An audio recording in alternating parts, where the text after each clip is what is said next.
On travaille du coup pour des éleveurs en bovin viande et en ovin viande qui ont une problématique d'autonomie et en particulier d'autonomie fourragère.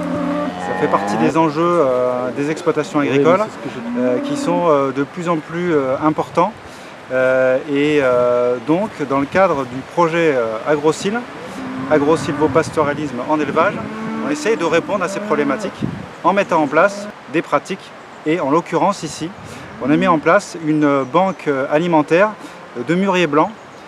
Donc c'est un arbre fourrager, donc ici ce sont des vaches et donc elles consomment ce mûrier. Et on a souhaité travailler ici sur une banque alimentaire en plein. Donc il y a 25 000 mûriers blancs implantés à l'hectare, c'est une banque alimentaire test ici. Et l'objectif c'est de tester la productivité de cette culture.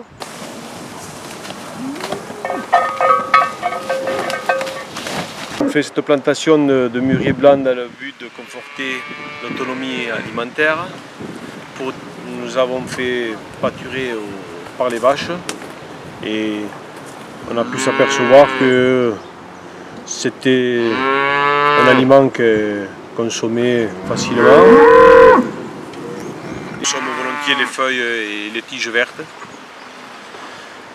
Il faut revenir régulièrement sur la parcelle avec les animaux ou avec la récolteuse de façon à ce que la matière ne se lignifie pas trop. Je pense que le cycle est à peu près le même que celui de la luzerne, environ 35-40 jours. Sinon, ensuite la plante se lignifie et ça peut faire des reflux plus importants pour les animaux. On fait consommer vers le 10 août. Et 15 jours après, les arbustes étaient comme ils sont en ce moment, les feuilles avaient repoussé.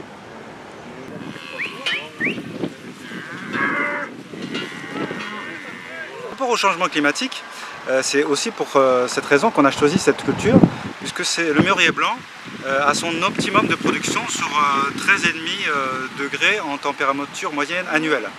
Aujourd'hui, les zones qui sont concernées véritablement par cette culture sont plutôt situées au nord du département. Demain, à l'horizon 2050, si on prend en compte les modèles climatiques, c'est quasiment la moitié du département de l'Ariège qui sera concerné par cette culture-là et qui pourrait répondre, si les résultats sont concluants, aux problématiques d'autonomie fourragère des exploitations agricoles.